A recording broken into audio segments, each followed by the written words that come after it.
Hello, all of you whiny, misanthropic, myopic, complaining, limp-wristed, moronic, little pea-brained idiots of the internet. I am once again Eliza motherfucking Pancakes, and I am hosting another triple edition of What's in the Fucking Bag. By my own volition, of course, because why wouldn't I? After the jump, you'll get to see our first eliminated loser. Third place edition.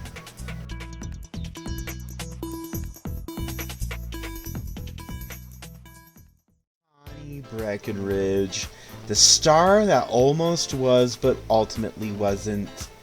I saw you walk into the workroom of season 3, and I thought, now that is a girl who knows how to dress up. That is a man in drag who's going to go very far this season. And truth be told, you did, but you kind of fell short by the end. What happened, Tawny? Can you enlighten us? Well, you know, it's weird because when I auditioned for the show, I was like, okay, I'm probably going to be first out. But, you know, challenges come and go, and I'm like, wow, I win my first challenge in the Stranger Looks thing. And I figured the stand-up the roast, I thought I did really well. And then when I didn't win, it was once again another win for, like, Moxie and Pavo. I was just like, oh, okay. And of course, Queen Peaks was the final win of the season, and that went to Q, and I kind of knew I was screwed, because it's like a 2-win minimum. But with that whole, final 2 twist in the lip sync, yeah, that kind of like threw me for a loop a little bit. And I think I did really well overall. I just think I wasn't the queen the judges were looking for to crown this season. So I don't know, maybe a future All-Stars or something. She says All-Stars, implying that she's a star. Bless her.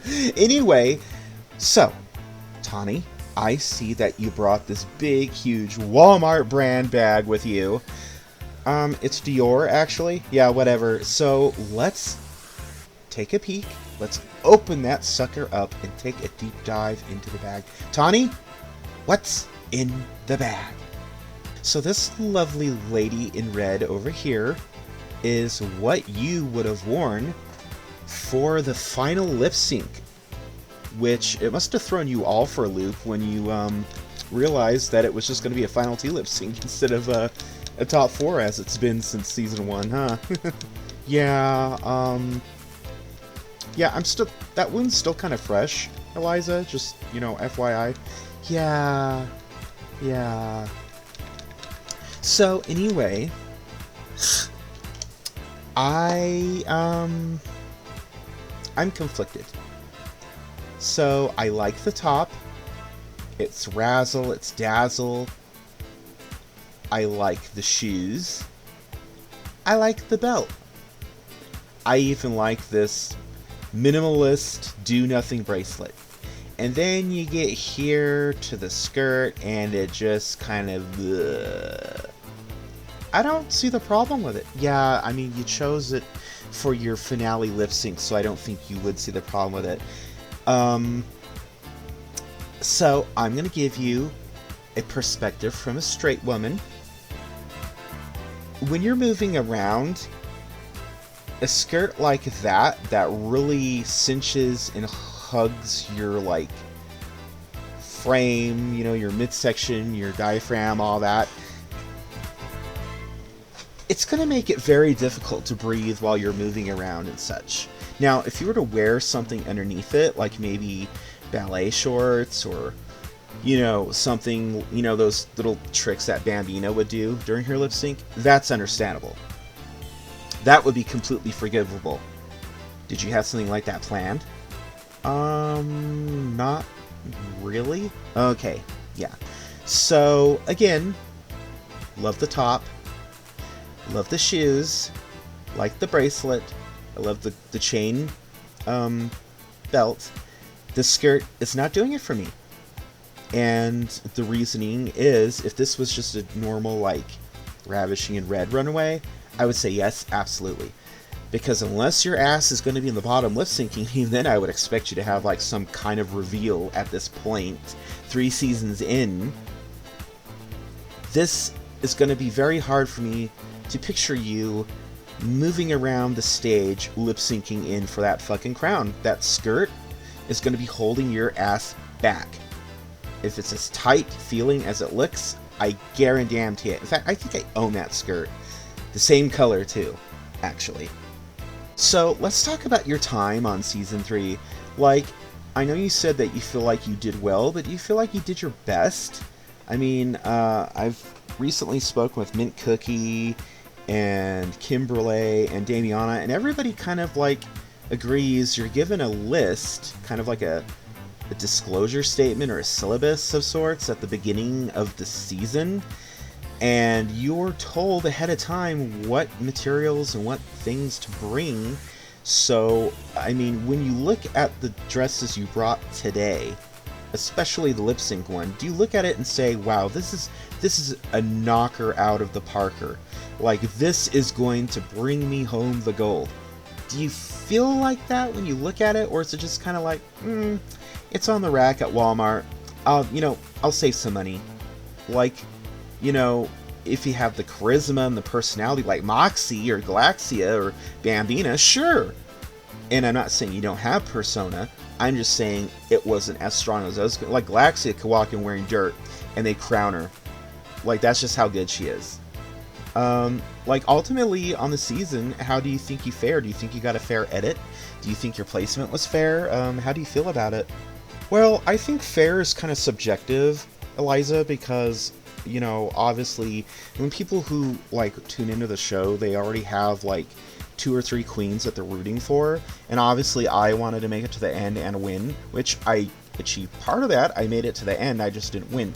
As far as my treatment, or I guess if you're asking, like, if I felt my story, quote-unquote, was fair, I'm not really familiar with, like, Hollywood or acting, like, people will compare me to Extra from season 1, but I've never even really acted as an extra. This is my first foray into TV. And as far as I'm aware, I didn't really have much of a story. Like, I made it all the way to the finale storyless.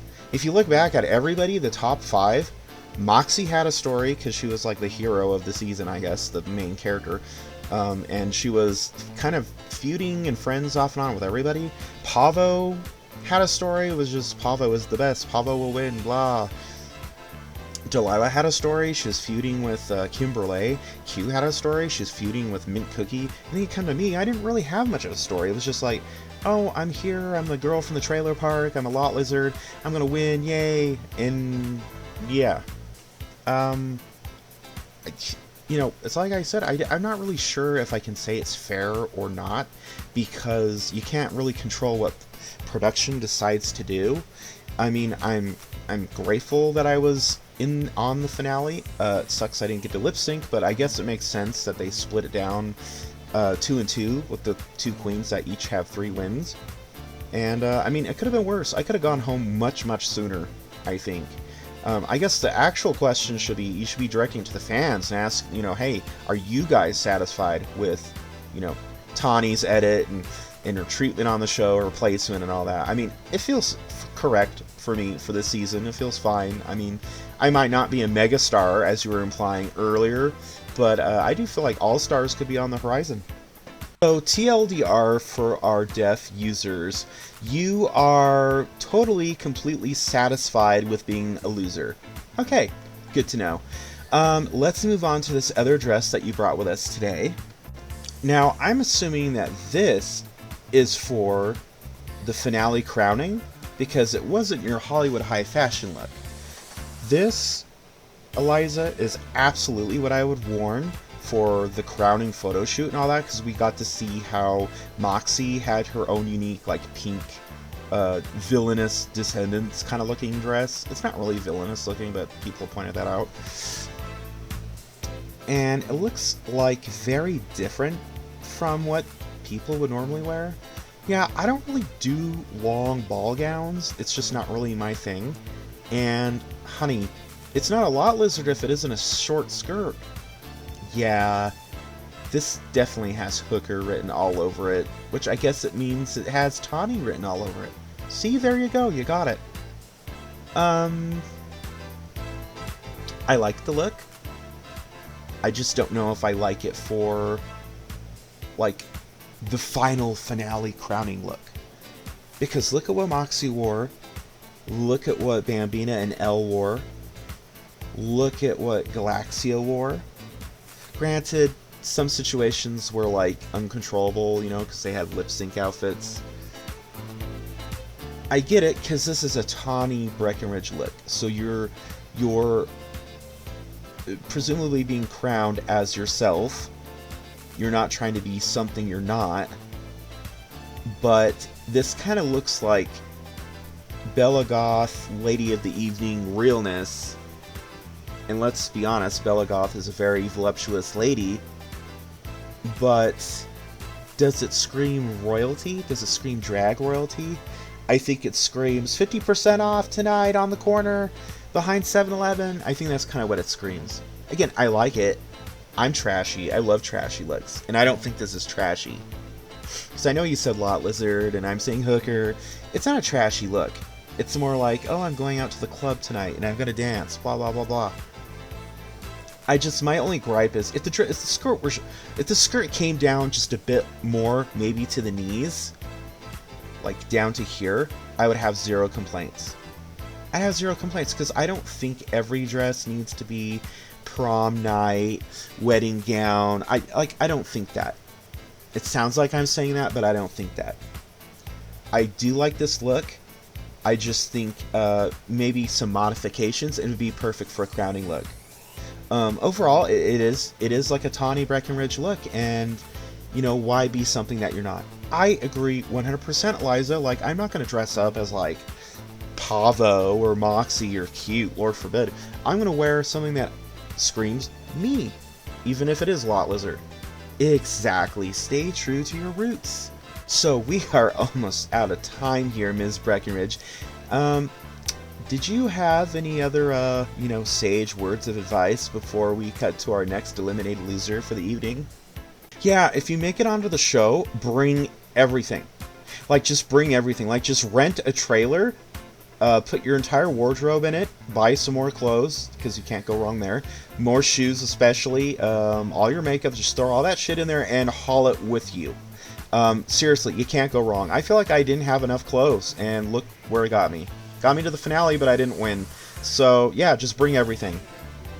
Interesting. Alright. Well, everyone, stay tuned for our next eliminated loser in our extra special third place edition of What's in the Bag. Bye!